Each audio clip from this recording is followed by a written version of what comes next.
Gold, trusted gold buyers. మీరు తాకట్టు పెట్టిన బంగారాన్ని విడిపించి ఈ రోజు ఉన్న మార్కెట్ ధరకు కొనబడను. సినిమా చేయమని.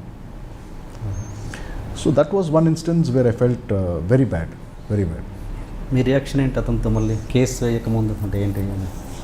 ఫాలో అప్ చేయడానికి ట్రై చేశాను సార్. ఏమిటి సార్ ఇది, ఏదో గవర్నమెంట్ ల్యాండ్ ఇచ్చారు, చెక్కులు ఇచ్చారు, చెక్ బ్యాంకులు వేసుకోవచ్చు సార్, ఇప్పుడమ్మా అప్పుడమ్మా, ఇంకొక 3 నెలలమ్మా, 6 నెలలమ్మా. ఫైనల్గా నాకు కోర్టులో ఎందుకు కేసు వేయాల్సి వచ్చిందంటే, మనకి తెలిసిన వాళ్ళు ఎవరో, సార్ మీరు ఇది యాక్షన్ ఏమి తీసుకోకపోతే ఈ చెక్స్ ల్యాప్స్ అయిపోతాయంట, తర్వాత ఉంటే సరే 3 చెక్కులు ఇస్తే ఏదో ఒక చెక్ ఏదో బ్యాంకులో వేసి దాని మీద. బట్ వై, ఎందుకు ఇదంతా అసలు నాట్ నెసరీ కదా. దీని నుంచి మీరు నేర్చుకున్న గుణపాఠం ఏంటి? Don't trust anyone. ఎవరిని నమ్మద్దు. బట్ అలాగని చెప్పేసి నేను కంప్లీట్గా నమ్మకం లేకుండాను పనిచేయలేము. This that kind of a business. కొంచెం జాగ్రత్తగా ఉండాలి ఫ్యూచర్లో, ఇలాంటి వాళ్ళు కూడా ఉంటారు అని చెప్పి. నెక్స్ట్ నుంచి ముందే రెమ్యునరేషన్ తీసుకోవాలి అలా. అండ్ మీ సినిమాలకు మీరు ఎక్కువగా ఆడియో ఫంక్షన్స్ చేయరు, ప్రెస్ మీట్స్ పెట్టారు, ఏంటి రీజన్? దాని పర్టికులర్ రీజన్ ఏమైనా ఉందా? I find it very boring brother. Boring audio function. అసలు ఆడియో ఫంక్షన్ మొన్న ఏదో ఆడియో అసలు కూర్చోలేకపో. యాంకర్ వస్తుంది, ఏదో మాట్లాడుతుంది, వాళ్ళు వచ్చారు వీళ్ళు వచ్చారు అంటారు, మనం అటు ఇటు తల తిప్పే సరిపోతుంది. తర్వాత సడన్గా ఇప్పుడు ఒక పర్ఫార్మెన్స్ అంటారు, ఎవరో వచ్చేదో డ్యాన్స్ చేస్తూ ఉంటారు. సడన్గా వీళ్ళ మీద ఒక ఏవి అంటాడు, ఆడి జీవిత చరిత్ర అంతా చెప్తారు. వాడు వచ్చిన ప్రతి ఒక్కడికి ఒక ఏవి వేయటం, ఆడి జీవిత చరిత్ర, ఇవన్నీ మనకు తెలిసిన మ్యాటర్స్. ఇవన్నీ అలా భరిస్తూ అలా కూర్చుని తర్వాత వస్తాడు, పలానా సో అండ్ సో గారు స్టేజ్ మీదకి రండి అంటారు. స్టేజ్ మీద ఇప్పుడు వీళ్ళిద్దరూ కలిసి ఈ పాటను లాంచ్ చేస్తారు, వాళ్ళకి మైక్ ఇస్తారు. ఆ మైక్ పట్టుకున్నాడు, ఇక్కడ ఏం చేయాలో తెలియదు. ఇప్పుడు అంటే మళ్ళీ ఆవిడ వస్తుంది, సాంగ్ స్టార్ట్ అనండి, లేకపోతే ఇదేదో అనండి. అక్కడ చిన్న కన్ఫ్యూజన్. అటు సాంగ్ స్టార్ట్ అని చెప్పేసి ఇప్పుడు అక్కడ స్క్రీన్ జరుగుతూ ఉంటుంది. ఆ మనిషికి ఎటు వెళ్ళాలో తెలియదు. ఇటు వెళ్తే ఈ స్క్రీన్కి అడ్డంగా నడుస్తాడు, ఇటు వెనక్కి వెళ్ళిపోతే మరి మైక్ ఎవరికి వెళ్ళి. ఇలా now I watch these functions, so boring. ఈ ఆడియో ఫంక్షన్స్ ఫార్మాట్ మారితే దాన్ని మీరు బ్రేక్ చేసి డిఫరెంట్గా ప్లాన్ చేసి, అది నాకు కొత్తగా ఏం చేయాలో తెలియట్లా. సో అందుకే అసలు ఏది చేయకుండా కామ్గా కూర్చుంటే బెటర్ అని చెప్పి సాఫ్ట్ లాంచ్ చేసేస్తూ ఉంటాం. రేడియో స్టేషన్కి ఎవరికో ఇచ్చేసి మీరు ఆడియో లాంచ్ ఇమ్మనేసి చెప్పేస్తాం. They are so bloody boring అండి ఆ ఆడియో ఫంక్షన్స్. అది ఆడియో సెల్ఫ్ డబ్బా ఫంక్షన్స్ లాగా ఎవరి గురించి వాళ్ళు మాట్లాడటం కానీ, లేకపోతే యాంకర్ ఇంకొకరిని పొగటం, ఈ విషయాలన్నీ అందరికీ తెలుసు సార్. ఇప్పుడు మనం ఒకరి గురించి పొగుడుతున్నాం, ఇతని సినిమాలు ఆడిని, ఇతను పెద్ద సూపర్ స్టారు, లేకపోతే ఈడు పెద్ద గొప్ప మ్యూజిక్ వాయించాడు, ఇవన్నీ అందరికీ తెలిసిన విషయాలే. మళ్ళీ చెప్పి అది మరి ఆ టెలివిజన్ టైం కోసమో దేనికోసమో తెలియదు కానీ, but they are so pathetically boring. మీకు ఇండస్ట్రీలో మంచి మిత్రులు ఎవరు? అందరూ ఫ్రెండ్సే కోసం ఏముంది అంటే క్లోజ్ టు హార్ట్ అని ఉంటారు ఎవరు?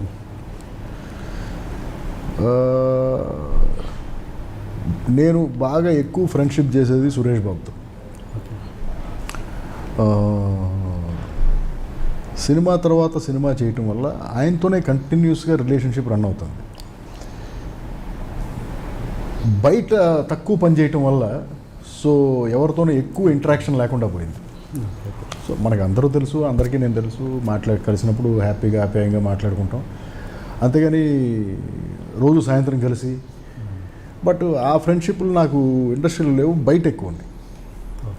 ఎందుకంటే నేను చిన్నప్పటి నుంచి ట్రావెల్ అయిన ఫ్రెండ్స్, వాళ్ళతోనే ఎక్కువ టైం. బట్ వాళ్ళు కూడా ఈ సిటీలో లేరు, ఏదో చెన్నైలో ఉన్నారు, లేకపోతే ఫారెన్లో ఉన్నారు, కానీ ఈ సిటీలో తక్కువ ఫ్రెండ్స్.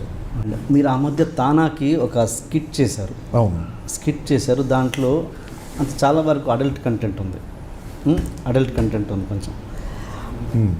అంటే మీరు మీ సినిమాలలో అవి ఎక్కడా కనబడవు, మీ సినిమాలో ఎక్కడ కనబడవు, వెతికినా కనబడవు. అలాంటిది మీరు ఒక బాధ్యత గల టెక్నీషియన్గా మీరు అలాంటి skit what is adult content in that skit అమ్మా? ఇప్పుడు ఒక డ్రైనేజీలు రిపేర్ చేసే ఒక వేణుమాధవ్ లాంటివాడికి ఒక 2 ఎకరాల గచ్చిబౌలిలో ఉండి రియల్ ఎస్టేట్ భూమిలో వాడికి తెలియనంత డబ్బు వస్తుంది. ఆ డబ్బుతో వాడు వాళ్ళ అబ్బాయిని హీరోగా సినిమా పెట్టి సినిమా ఇండస్ట్రీలోకి వస్తే కొంతమంది బ్యాడ్ క్యారెక్టర్స్ చేతిలో పడి, ఒక బ్యాడ్ ప్రొడక్షన్ మేనేజర్, ఒక బ్యాడ్ కో డైరెక్టర్, ఒక బ్యాడ్ వ్యాంపు, పడి ఆ డబ్బులన్నీ పోగొట్టుకుని మళ్ళీ అతను డ్రైనేజీలు రిపేర్ చేసుకునే స్టేజ్కి వెళ్తాడు. వాట్ ఇస్ దట్ దీంట్లో ఆ వేణుమాధవ్ వాళ్ళ అబ్బాయి ఎవరు కృష్ణుడు అనుకుంటాను. కృష్ణుడు. ఎలా ఉన్నాయి ఈ పోలికలు అంటే పైన జయప్రకాష్ రెడ్డి గారు మా పైన అద్దెకున్నారు అందుకే ఆ పోలికలు వచ్చాయి అది ఏదో సంథింగ్ కదా అలాంటి డైలాగ్స్ ఉన్నాయి. What is a big deal? సొసైటీలో జరగనయ్యా లేకపోతే మనం సి వాట్ ఏం చేసామంటే మనం we are a bloody pseudo society. Okay. In the sense ఒక కాంటెక్స్ట్లో మాట్లాడితే అది అడల్ట్ కంటెంట్, అదే ఇంకో కాంటెక్స్ట్లో మాట్లాడితే అది జోక్. సో ఈ లైన్ ఎవరు గీశారు? మనమే గీసుకున్నాం.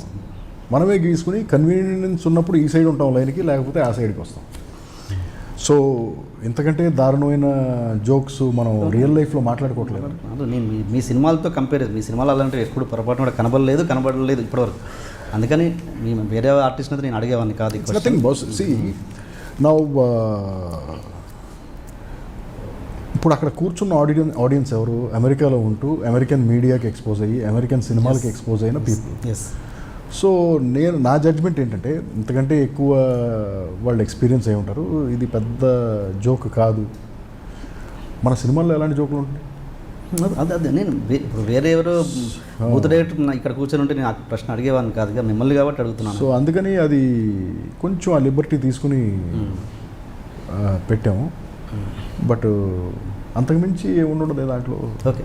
But see what the fun part was, వీళ్ళందరూ కలిసి ఎవరినైతే ఫాదర్ని సన్ని ప్లే చేసి ఒక అమ్మాయి మోసం చేసిందో అది లాస్ట్ షాట్లో అసలు అది అమ్మాయి కాదు అబ్బాయి అంటమే కిక్. దట్ వాజ్ దానికి డ్రైవ్ చేయడం కోసం ఎన్ని పెట్టినాయి. మీరు పాత తరం షూటింగ్స్కి ఇప్పటి షూటింగ్స్కి, పాత తరం వర్కింగ్ స్టైల్స్కి ఇప్పటి వర్కింగ్ స్టైల్స్కి మీరు గమనించిన తేడా ఏంటి? నేను పుట్టి పెరిగింది ఫిల్మ్ ఇండస్ట్రీలో కానీ, బట్ నా చిన్నప్పుడు మా ఫాదర్ వాళ్ళు ఆంధ్రాలో షూటింగ్ అని వచ్చేవాళ్ళు. ఇక్కడికి వచ్చేవాళ్ళు ఒక 30 daysలో సినిమా అయిపోయి ఫినిష్ చేసుకుని మళ్ళీ చెన్నై వచ్చేవాళ్ళు. ఇప్పుడు అదే సినిమాలు 3 times ద టైం పడుతున్నాయి. 90 రోజులు 80 రోజులు పడుతున్నాయి. This I'm not able to understand. కంటెంట్లో అంత గ్రేట్ డిఫరెన్స్ ఏం రాలేదు, బ్యాక్ డ్రాప్లో అంత కొత్త డిఫరెన్స్ ఏం రాలేదు. బట్ ఫిల్మ్ మేకింగ్ అనేది ఒక స్లోవర్ ప్రాసెస్ అయిపోయింది. ఓకే. ఇంత ముందుకి ఇప్పటికి సినిమా తీయడానికి చాలా ఎక్కువ టైం పడుతుంది. బట్ పారాడాక్స్ ఏంటంటే టెక్నాలజీ కూడా మారింది. ఎందుకంటే ఫాస్ట్గా ఎగ్జిక్యూట్ చేయడానికి కొత్త టెక్నాలజీ వచ్చేసింది. But the process of film మేకింగే చాలా స్లో అయిపోయింది. నౌ ఇందులో వేరియబుల్ ఫ్యాక్టర్ ఏంటి? మనుషులే. అంటే అప్పుడు ఒక టైప్ ఆఫ్ టెక్నీషియన్స్ యాక్టర్స్ ఉండేవాళ్ళు, ఇప్పుడు ఒక టైప్ ఆఫ్ టెక్నీషియన్స్ యాక్టర్స్ ఉన్నారు. వాళ్ళు ఆ స్పీడ్లో ఆ టైంలో ఎగ్జిక్యూట్ చేసేవాళ్ళు, వీళ్ళు ఈ స్పీడ్లో ఈ టైంతో ఎగ్జిక్యూట్ చేస్తున్నారు. మరి ఇప్పుడు ఏది కరెక్ట్ ఏది రాంగ్ అంటే ఆ పాత టైప్ ఆఫ్ ఎగ్జిక్యూషన్ కనుక ఇప్పుడు చేయగలిగితే ఇప్పుడున్న బడ్జెట్స్కి I think producers will make a lot of money. ఎందుకంటే బోల్డ్ అంత టైం సేవ్ అవుతుంది. ఇప్పుడు ఈ సినిమాకి వస్తే మీకు ఏ లెటర్ సెంటిమెంట్ బాగా ఉన్నట్టుంది? అసలు అల్లరి కాదు సార్, అది అందరూ అడుగుతారు నన్ను. బట్ ఏమవుతుందంటే కొత్త సినిమాకి టైటిల్ పెట్టాలి, ఇది ఆలోచించేటప్పుడు ఫస్ట్ మైండ్ దానికే వెళ్తుంది. ఎందుకంటే ఇంత ముందు పెట్టిన టైటిల్ కాబట్టి. ఓకే. సో అంతేగాని వెళ్ళి దాంట్లో నుంచి బయటికి రాలేకపోతున్నాం. ఆ సినిమాకి అవును అని పెట్టాం కదా, అవును అంటే ఇప్పుడు అదుగు అలా అంటే అనుకుంటున్నాం కానీ అది కావాలని ఆతో పెట్టింది కాదు. అది అంతేనా? సెంటిమెంట్స్ అంటే ఇక పెడతాం వల్ల అవతలాడు ఏమనుకుంటాడంటే అది సెంటిమెంట్ అనుకుంటాడు. బట్ మనమేమో ఆని దాటి ఆలోచించలేకపోతున్నాం. అది ఆలోచించడానికి ట్రై చేసే ఆ ఉషా కిరణ్ సినిమాలకి నచ్చవులే నువ్వు ఇలా ట్రై చేసాం. బట్ సెంటిమెంట్ ఏముంది? ఈ బానే అండి ఈ బానే అండి. ఓకే. ఇప్పుడు చేస్తున్న ప్రాజెక్ట్ గురించి చెప్పండి. అసలు ఈ థాట్ ఎలా వచ్చింది? కొత్త థాట్ ఎలా వచ్చింది, ఎలా జనరేట్ అయింది అసలు మీ మైండ్లో? సార్ అది పెద్ద ప్రాబ్లం సార్. మీరు ఆ క్వశ్చన్కి సమాధానం చెప్పండి. థాట్ ఎలా వస్తుందని అడిగే క్వశ్చన్కి అంటే ఇది డిఫరెంట్. మీరు చేసిన అన్నింటిలో ఇది కొంచెం డిఫరెంట్. వన్ ఫైన్ డే సడన్గా ఎందుకో మైండ్లోకి వస్తుంది థాట్ అనేది. అంతే కదా, ర్యాండమ్గా వచ్చేది థాట్. సో ఈ ర్యాండమ్గా వచ్చినప్పుడు పంది పిల్లని పెట్టి సినిమా చేద్దామని ర్యాండమ్గా థాట్ వచ్చినప్పుడు మన దగ్గర కథ లేదు. సో ఇప్పుడు పంది పిల్లతో సినిమా చేద్దాం అనుకుంటున్నాం. ఇప్పుడు దీనికి రిలేటెడ్ కథ ఎలా తయారు చేయాలనే దానికి చాలా సినిమాలు చూశాను. ఏది ఈ వాల్ట్ డిజ్నీ జంతువులతో తీసిన సినిమాలు, జంతువు కాబట్టి బేబ్ అని ఒక సినిమా వచ్చింది ఇంగ్లీష్లో, ఆ సినిమా చూసాం. తర్వాత చాలా సినిమాలు అండి, జంతువులకు సంబంధించిన సినిమాలన్నీ చూసాం. బ్రదర్స్ అని ఒక సినిమా వచ్చింది, అవన్నీ చూస్తే బట్ నేను చేయాలనుకుంటున్న సినిమా అలాంటి సినిమా కాదు, పందిపిల్లతో చేయాలి. సో బట్ అలాంటి సినిమా కాదు. బట్ ఏం చేయాలనుకుని ఇక దాని మీద స్లోగా సత్యానంద్ గారు మా స్క్రీన్ ప్లే రైటర్ ఆయన ఉన్నాడు, ఆయనతో కూర్చొని రోజు కాసేపు 10 నిమిషాలు మాట్లాడుతుంటే స్లోగా ఈ కథ ఐడియా పుట్టింది. ఓకే ఈ రూట్లో వెళ్దాం అని చెప్పేసి. సో ఇక అక్కడ నుంచి స్లోగా కథను వండటం స్టార్ట్ చేసాం. వండి ఇక ఫైనల్గా స్క్రిప్ట్ ఫామ్కి వచ్చిన తర్వాత ఇక ఎగ్జిక్యూషన్లోకి వెళ్దామని ప్రిపేర్ అయ్యాం. అంతేగాని అంతే ఇది ఈ థాట్ ఎక్కడో సడన్గా ఇది ఇన్స్పైర్ అయ్యి చేయటం కానీ లేకపోతే ఇలాంటిది కాదు. సడన్గా ఒక రోజు ఎందుకో పందిపులతో సినిమా తీయాలనిపించింది, సరే ట్రై చేద్దామని చెప్పేసి వెళ్ళిపోయాం అంతే. ఇప్పుడు నిజంగా ఒక పిక్ని పెంచుకున్నారంట, నిజమేనా? అది ఇప్పుడు ఎగ్జిక్యూషన్కి వచ్చేసరికి ఇప్పుడు పందిపిల్లతో సినిమా అంటే ఎలా చేస్తాం, ఇప్పుడు కుక్క పిల్లలు అంటే ట్రైనింగ్ ఇచ్చిన కుక్క పిల్లలు దొరుకుతాయి, పిల్లులు దొరుకుతాయి. బట్ ట్రైనింగ్ మన దేశంలో, పైగా పందిపిల్ల అంటే చిరాకు ఉన్న దేశంలో ట్రైనింగ్తో ఉన్న పందిపిల్ల ఎక్కడ దొరుకుతుంది మనకి? అసలు పందిపిల్లకి ఎవరు ట్రైనింగ్ ఇస్తాడు మన దేశంలో? ఇవన్నీ ప్రాబ్లమ్స్ వచ్చినాయి. సరే అసలు పందిపిల్ల అసలు ఏం చేస్తుందో ముందు చూద్దాం, దాన్ని అర్థం చేసుకుందాం అని చెప్పేసి ఒక చిన్న పందిపిల్లని తెప్పించి ఒక బోన్లో పెట్టి కొన్నాళ్ళు మెయింటైన్ చేసాం దాన్ని. చేసి దానికి బాగా చూసుకునేవాళ్ళం దాన్ని. దానికి మంచి జాతి కుక్కలకు పెట్టే పెడిగ్రీ ఫుడ్ తీసుకొచ్చి పెడితే అది దాన్ని చూసి ఏదో తనటమో ఏదో చేసేది, తినేది కాదు. ఈ చెత్త పేపర్ మొక్కలు, అరటికాయ తొక్కలు ఇలాంటివి తినడానికి ఇష్టపడేది చిన్న పందిపిల్ల. పెడిగ్రీ తినేది కదా. సో అలా కొన్నాళ్ళు పెంచాం. 1 వీక్ తర్వాత నెక్స్ట్ వీక్ చూస్తే సైజు డబుల్ అయిపోయేది, అది ఇంకో వారం ట్రిపుల్ అయ్యేది. సో ఇప్పుడు ఒకే పందిపిల్లని పెట్టుకుని సినిమా మొత్తం మనం షూటింగ్ చేయలేమని అర్థమైపోయింది. ఫస్ట్ ప్రాబ్లం అర్థమైంది. ఎందుకంటే ఒక పందిపిల్ల అనేది చాలా ఫాస్ట్గా పెరుగుతుంది. కొత్త విషయాలు నేర్చుకున్నాం. 18 నెలలకి ఒక పందిపిల్ల 10 మంది పిల్లలను పెడుతుంది, జస్ట్ 18 monthsకి. అలా ఒక 10-15 ఏళ్ళు పెడుతుంది. సో ఈ కొత్త విషయాలన్నీ ఈ పందుల్ని స్టడీ చేసి నేర్చుకున్నాం అనమాట. తర్వాత లైవ్ పందిపిల్లతో మనం చేయలేము, ఇప్పుడు లైవ్ పందిపిల్లతో చేయలేకపోతే ఈ సినిమా ఎలా చేయాలి అని చెప్పి ఇక అప్పుడు యానిమల్ ఫిల్మ్స్ అన్ని ఎలా షూట్ చేశారు ఇవన్నీ కొంచెం ఇంటర్నెట్లో స్టడీ చేసి చూస్తే ఎక్కువ మంది ఏం చేశారంటే యానిమేట్రానిక్స్ వాడారు, అంటే రోబోటిక్స్. ఇప్పుడు ఒక పందిపిల్లలతో షూటింగ్ చేయాలంటే సేమ్ యాజ్ ఇట్ ఈస్ పందిపిల్ల మోడల్ని తయారు చేయటం, దాని లోపల టెక్నాలజీని పెడతాం, దాంతో రకరకాల బిహేవియర్ చేస్తాం. అందరూ ఇదే చేశారు. సరే ఈ టెక్నాలజీ కొందాం అని చెప్పేసి బయట రకరకాల కంపెనీ, ఆస్ట్రేలియన్ కంపెనీస్, అమెరికన్ కంపెనీస్తో మాట్లాడితే బాగా ఎక్స్పెన్సివ్. అంటే మన ఆల్మోస్ట్ ఒక పెద్ద హీరో రెమ్యూనరేషన్ అంత ఉంది కాస్ట్, అది తెప్పించి ఇక్కడ ఎగ్జిక్యూట్ చేయాలంటే. పైగా తెచ్చినా కూడా కొంతవరకు యూజ్ చేయగలం, మొత్తం యూజ్ చేయలేం మన ఎన్వైరన్మెంట్కి. సరే ఓ పని చేద్దాం, కొంత లేట్ అయినా కూడా ఈ టెక్నాలజీని మనమే డెవలప్ చేద్దామని చెప్పి ఒక చిన్న టీంని అసెంబ్ల్ చేసి యానిమేట్రానిక్స్ తయారు చేయడానికి ప్రిపేర్ అయిపోయాం. కొంత డబ్బులు ఇన్వెస్ట్ చేసి ఫస్ట్ ఏం కావాలి మనకి, ఒక పందిపిల్ల మోడల్ కావాలి. ఈ మోడల్ కావాలంటే దానికి ఒక క్లే మోడల్తో తయారు చేయాలి, ఫస్ట్ మట్టితో తయారు చేయాలి.